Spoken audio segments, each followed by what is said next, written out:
Yes, we are back again for another episode of Human Are Trash, the podcast. Every Tuesday, 8 p.m. we go live. Every Tuesday, 8 p.m. go live. Um, and the podcast is basically about just the hypocrisy of humans. How we all hypocrites. We love to walk around and act like we not, but we are. All of us, me, you, your mama, your preacher, we all hypocrites. And so we'll talk about topics and we'll try to address some of the hypocrisies that we have about some of these particular issues. So tonight, what we're talking about is the system. Yeah, get my stuff together. We're talking about the system tonight. You know, we had a whole election. People talked about how broke the system was and how could this happen and where did this come from and how could a man like this get elected and you know system must be broken. And we in our community, the black community, we talk about systematic racism. The system is broken, it's racist, and all this stuff right here. Then white men are upset because they think the system has failed them and somehow they losing, and everybody blaming the system. So my question tonight is the system really broke? Is the system broke for real? And if it is broke, how is the system broke? And if the system is broke, can we fix the system? Can the system be fixed? Is this a fixable thing? And when did the system break? How long the system been broke? So that's what we're going to talk about. So first of all, I think the system is broke, but I think the system is broke because the system was built on a horrible foundation. The system was built on a foundation of making everybody happy, catering to everybody in a country that was supposed to be diverse. Well, the problem with that is anybody knows the rule is if you try to make everybody happy, you end up making nobody happy. So the logic behind America is flawed. A system that is supposed to cater to everybody, it's never going to work. And I think that's one of the reasons why we feel the way we feel right now is because the system is never going to work. And the reality is, historically, the American system has worked for all these years for one reason. And it's the same reason that all systems work like this for as long as they do. The American system has worked and survived for as long as it has is because every system that is built this way is predicated upon giving the middle finger to a group of people. And as long as you can give the middle finger to a group of people, then you can take those resources that may be allocated to those people and you give them to other people. It is that simple. That is slavery. They gave the middle finger to all the black people. That is how the system survived. That is how the system got to grow exponentially. Before that, the American Indians, they gave them the middle finger. They took their land, they killed them, they fought them, they gave a group the middle finger. That is how this system works, and that is how systems around this world have always worked to thrive, is because in society, as humans, what we have not done, we have not evolved enough to truly care about everybody uniformly. As a species, we just don't think that way. So the systems that force people to do that, countries like America, you make fun of them. You see them, you demonize them. For example, socialists. A socialist government basically means the government, everything comes down from the government. Everybody pours into a big pot, and then the government distributes things as they see fit and as they see to fit other people. Everybody's, for lack of a better term, are equal in a socialist society. Now, in exchange, for that. What happens is, you're gonna in socialist society, they typically have government health care. So everybody has health care. The school systems are ran by the government and a whole bunch of taxes because the government get theirs off the top, and the government decides what you will or what you won't have from a monetary standpoint. If the government come and say we need more from you, they don't pass laws, ain't no tax code. They just say, hey, you will pay more. Um, and the rules are very strict in a socialist government because everything comes down from the government. But now the flip side of all of these freedoms that you give up, typically in countries that are socialist countries, they have very low crime rates. Their health care is A1 because it's everybody in the country, rich and poor, use the same governmental health care system. So it's typically top notch because the rich people are using it as well as the poor people. They are using the same systems. But typically in those systems, the people that get the middle finger are the poorly educated, or the people who are born with learning disabilities, people who are born whose memory may not necessarily be the autistic people that are marginalized in those countries are typically people that the country has deemed are not productive or can't be productive. So if you're born handicapped or something like this in a socialist government, typically you're the marginalized population. They don't really care about you because you can't help the government. But in systems like that, the majority tends to win because it is a system predicated upon the greater good being what's best for everybody.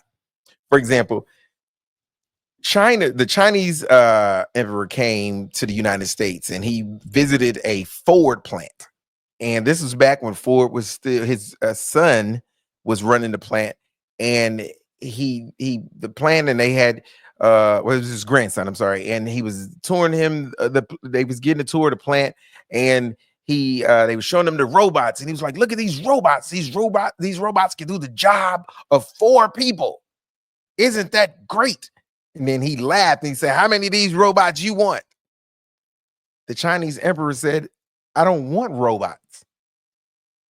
I don't need robots. What I need is jobs for my people.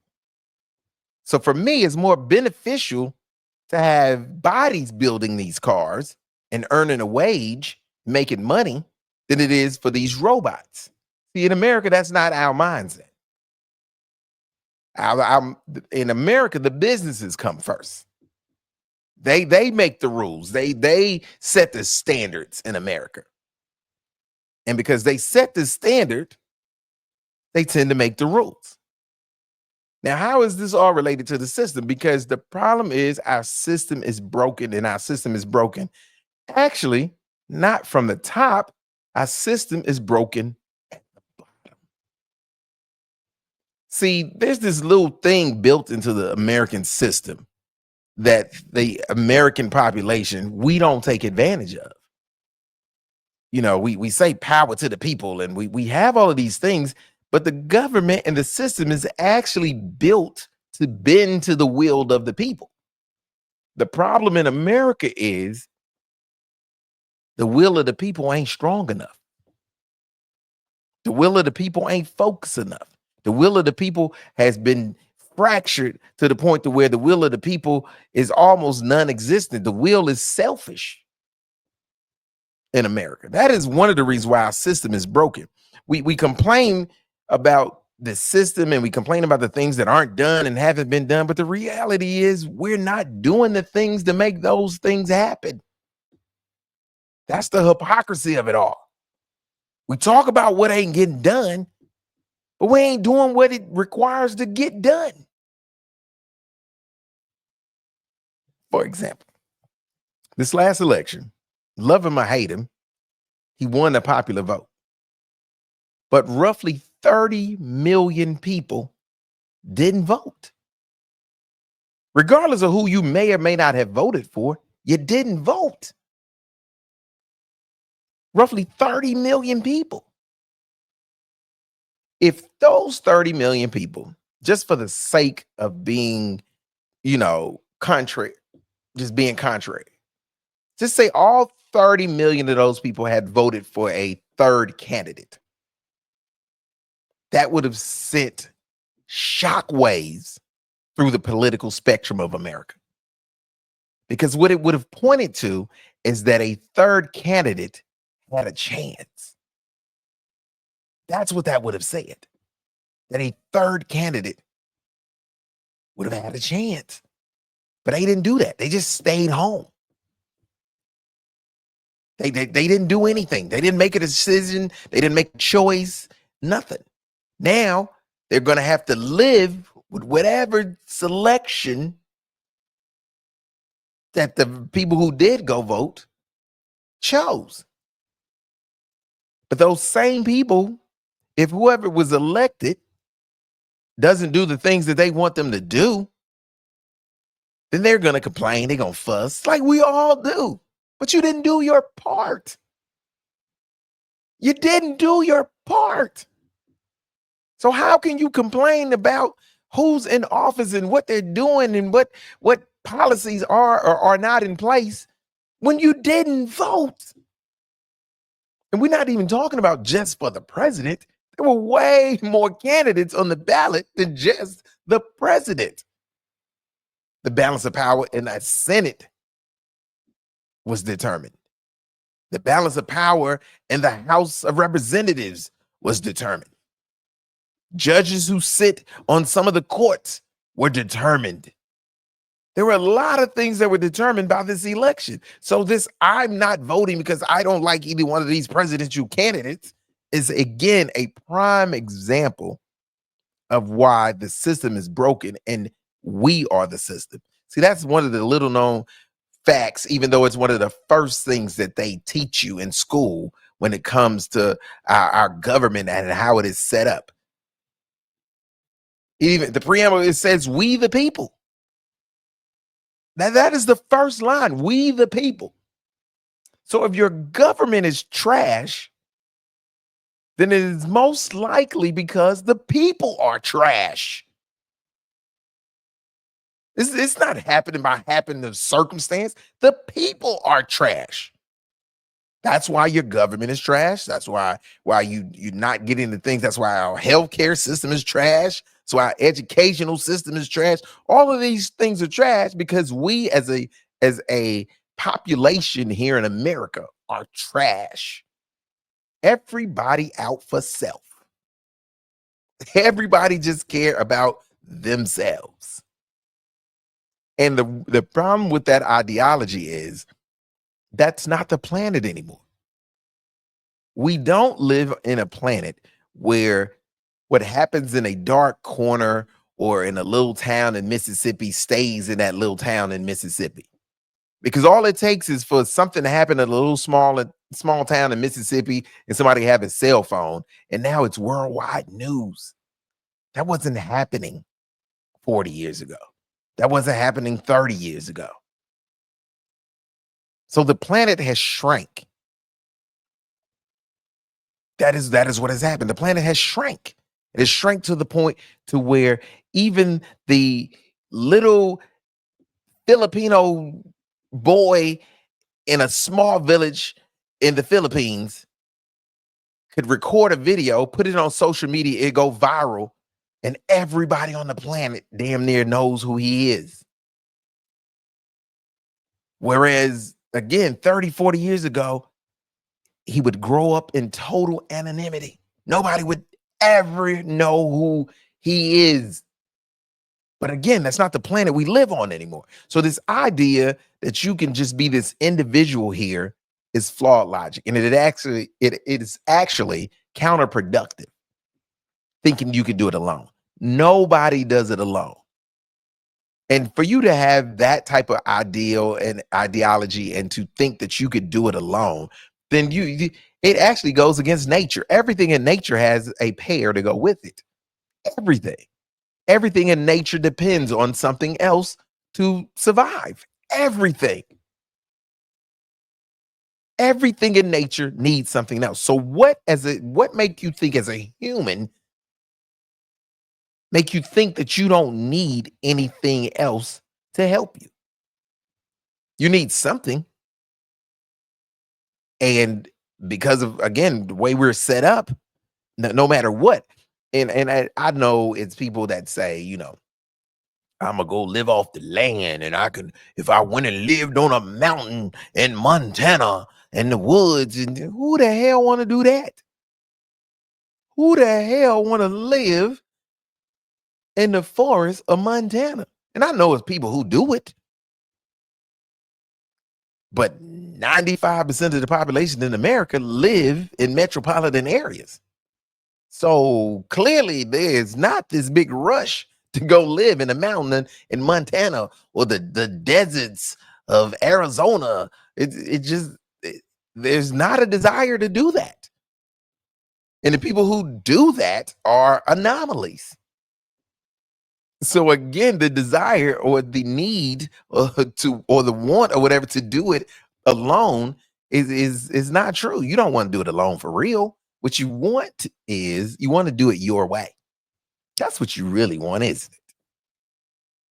when you say stuff like that, you want to do it your way. What you want is you want the rules to apply to everybody else except for you, is what you want. Because you don't really want the hammer to drop for real. You want it to drop as long as it miss your toes. And that's the crazy thing about us in America.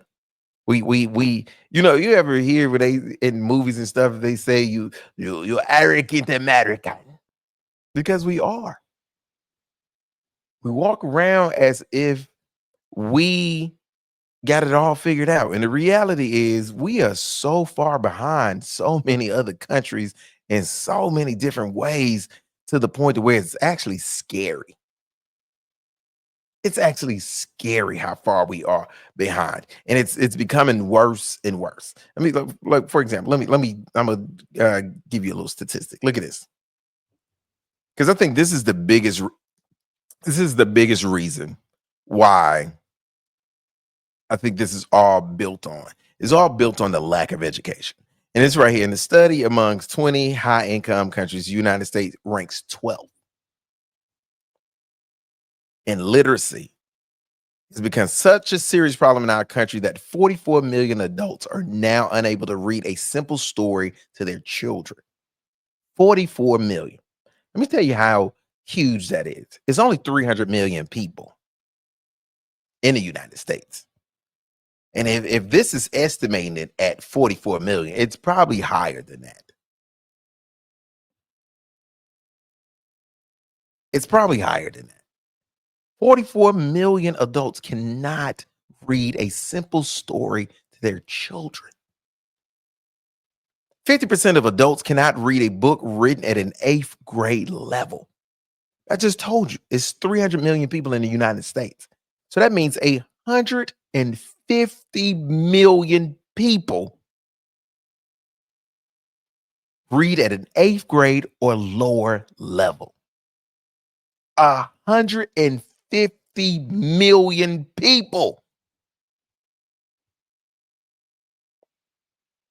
If 150 million people only could read at the 8th grade level, that should tell you everything you need to know about why America is what America is, why we are slowly, well, I don't even want to say if it's slowly or not. That lets you know why we are at light speed falling behind other countries.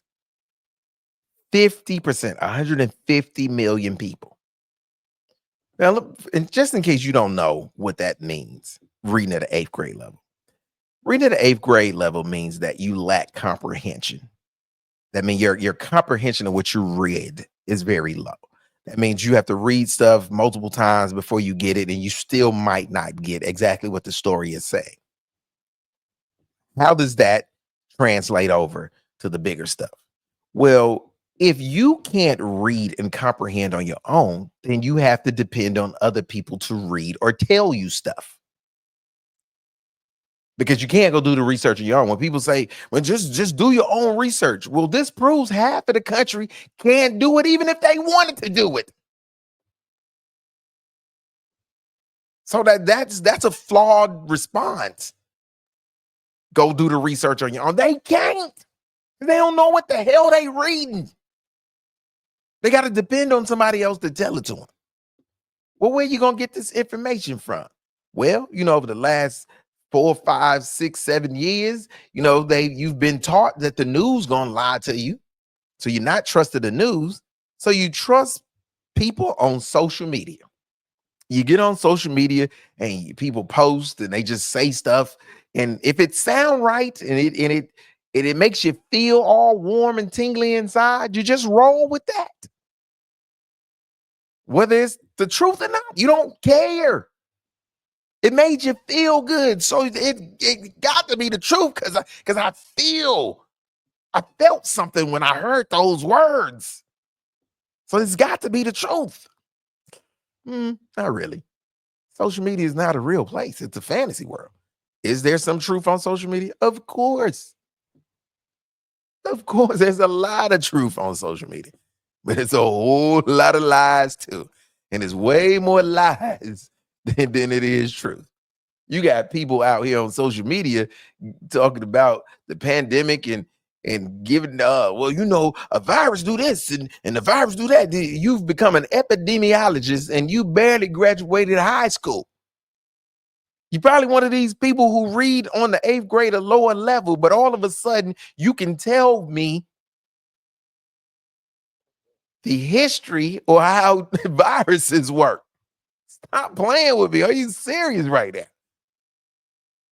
We live in a country where people who barely graduated high school, people who read on the 8th grade or below level will look at somebody like a Dr. Fauci and tell him he don't know what he's talking about. And it has nothing to do with belief or not belief. You read on the 8th grade or below level. You are in no position whatsoever to question a dude who has been to 8 years, 4 years of college, 4 years of medical school, and I don't know how much other training. How you figure you know more than he do? Make it make sense.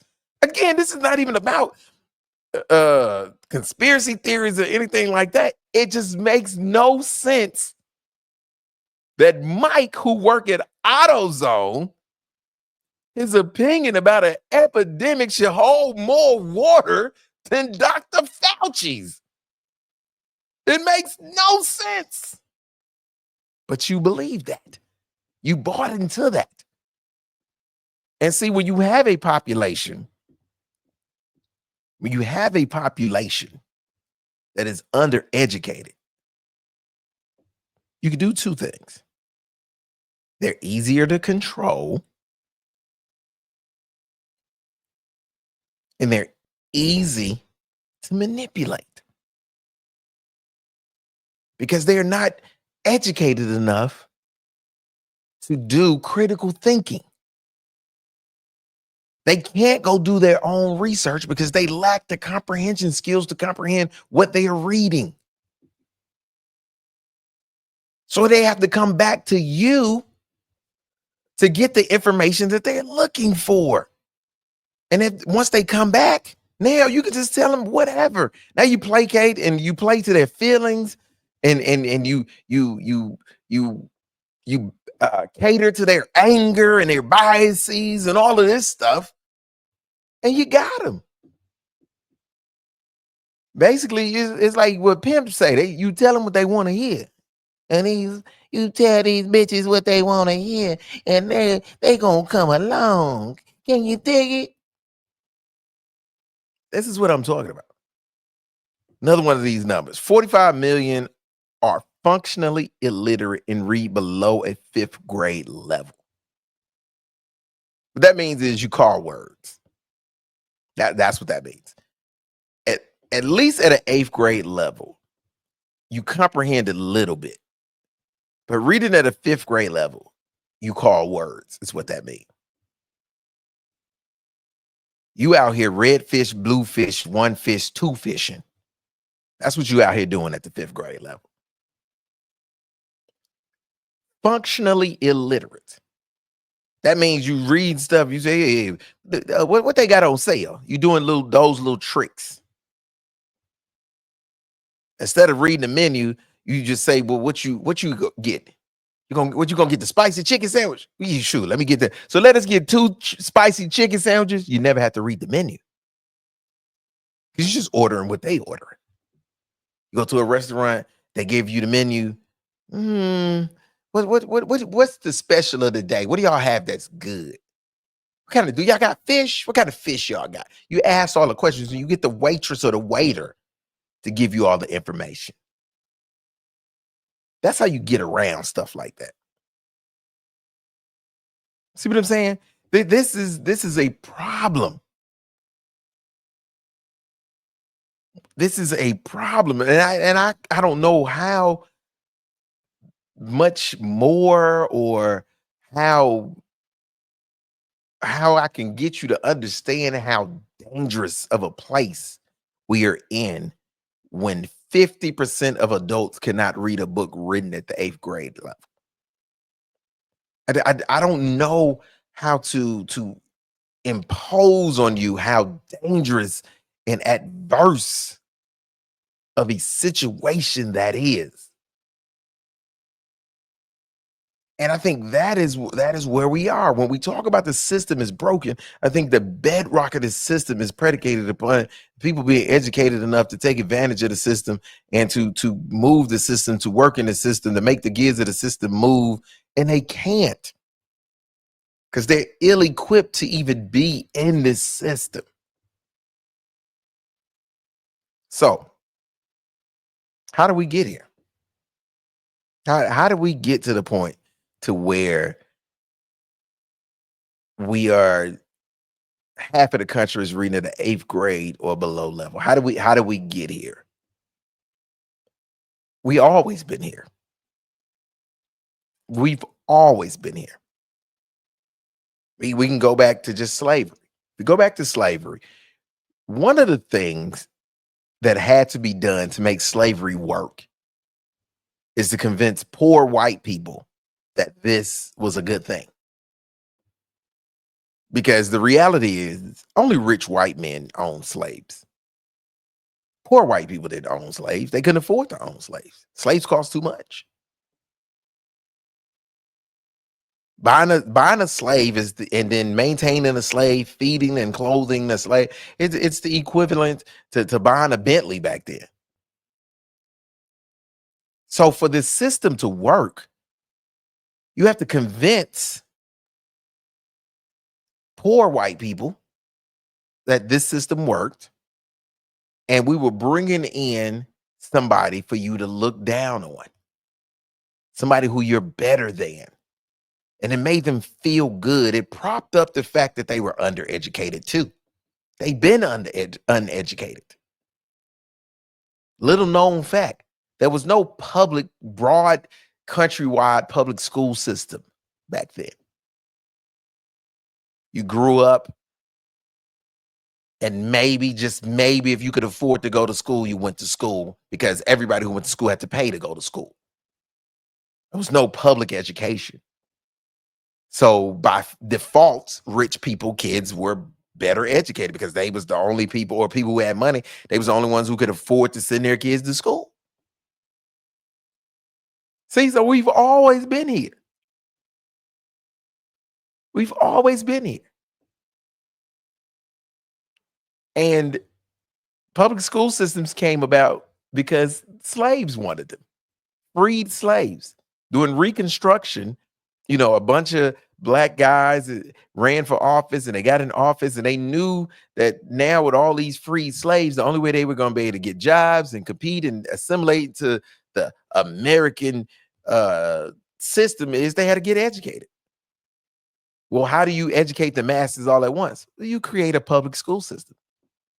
You create a system that is put in place to educate everybody and give everybody the opportunity to get educated. So by default, these white people got to get educated because we came to the rescue again. So that is how you got public schools. Not because Some white dude decided that they were undereducated. Because if it was up to the rich white men back then, you would never be educated. They'd have never gave you a free education because that's not gonna help the system. It's not that wasn't gonna help the system at all. Having you educated. And that goes to today. Educating the masses it's not going to help rich people. It's not going to help rich people because you're not easily manipulated. You're not easily controlled when you have a higher educated population. They don't do a lot of the ignorant things that people do. They don't spend arbitrarily. They not walking around here or driving around here with no life insurance, no retirement plan, but got a 73 Cutlass with 24-inch rims on it. They done spent more on rims than the down payment of a house, and they don't have and living in an apartment. That's what ignorant people do. So there it is. Stewart says, so my question is, how do we fix it? Do we send these adults back to school? Are we doing night school after 9 to 5? The problem, let me tell you, the problem is, Stu, when it comes to stuff like this, they don't know they're not educated.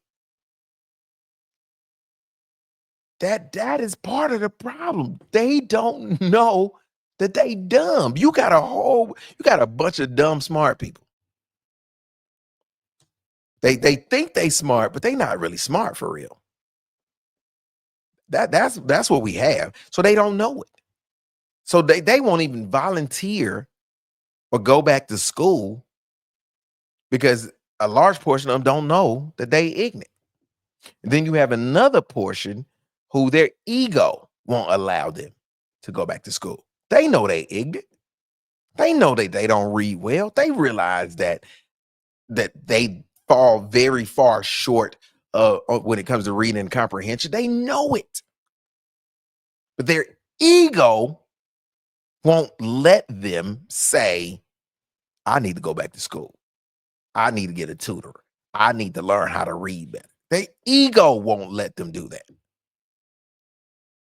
So they just walk around here angry at their position in life and where they are and what they've accomplished, which is nothing. And it's everybody else's fault. It's the system fault. But again, you are the system. There are a million programs for an adult to get educated. There are a million programs. And they fund these programs. You know why? Because they know you're not going to use them. And they always want to be able to say, well, we gave you the public education. We had the programs in place. So now it allows them to hide in plain sight. It allows them to say, we gave it to you. We put the mechanisms in place for you to not be undereducated. But again, when you start off with a foundation of not doing it, when you feed them things and you manipulate them to marginalize education, when you manipulate them to think that becoming highly educated is unnecessary, then they don't seek those things out. It is easy for them to marginalize those things, especially if you put them in a position to where they think they've had some level of success. See, that is one of the problems with white men right now. They've had their foot on the scales of progress for so long. Now their foot is off the scales. They feel like somehow they're losing something or something has been taken away from them. But the problem is they have been able to be undereducated and still live a decent life for years. And now we've entered into the technology age, which requires some semblance of education, and they're ill-equipped. They're ill-equipped because we're no longer in the manufacturing age. And things that we are manufacturing still requires a higher level of education, i.e., computer chips, keyboards, and laptops and iPads and all these things right here. You can't just yeah, you got to be a little bit smarter than see it takes more education to solder and a little time, a little patience, a little bit more education, a little bit more focus to put together a circuit board. None of those things are required to dig up a lump of coal. None of those things are required to work at a salt mine. None of those things are required to screw the screws on the Buick Plymouth. None of those things are required. So since none of those things are required, you were able to work at the GM plant for 30 years, making $25 an hour and live vaingloriously. And all you did was put a fender on and turn screws for 30 years. You worked in a coal mine and you fed your family, you put your kids through college and all of this stuff. So it was no need to go get educated. Why? I'm feeding my family. My kids in college. They know how to read. What the hell? What I need to do? So I think that is why it is the place. One of the things, Stu, in my opinion, a solution to this would be a concerted effort to truly retool the educational system, not tear it apart, but retool it and start to educate our population and get them ready for the boom in technology, which is coming. Because we've had a huge leap in technology, but we're nowhere near where technology will be in the next 10 to 15 years. We're not we don't have the population mentally there. They're not educated. So we have to start educating them for that next wave. And then what we don't have enough people. We have to educate these kids on how to just be workers again. We social media and influencers and all this stuff right here have made every kid think that they can just be famous and be rich and never have to work a regular job. And we all know that that's just not true. Just like making it to a professional league. Everybody who play basketball good not gonna make it. Everybody on social media ain't gonna make it. You just not. And even if you get a little fame and you go viral one or two times, it still does not mean that you will make enough money to sustain your lifestyle or sustain a living. So until that happens, you got to work. Well, that's the thing about it. They don't want to work. They don't want to work. So you don't want to get educated and you don't want to work. It's a setup for failure. And they're even been more conditioned the same way they conditioned white men to think that they didn't need to be educated and they were better than that's what they're doing with these kids nowadays. They're convincing them that they don't need to go to college. They're convincing them that after high school, you could just go work a regular job. Well, regular job ain't feeding families no more. So when you convince these kids that's all they have to do, you're setting them up for failure. But because they've been poorly educated, they can't do the research on their own. See how it's all tied together? It all comes back to the education. It all comes back to building a foundation, building a population who is prepared to, ready, willing, and able to get as educated as possible. Because that's the key. And without them doing that, they're losing. So, Stu, that's my solution. My solution is a better educated population, period, across the board. It does us no one any good for the population to be undereducated.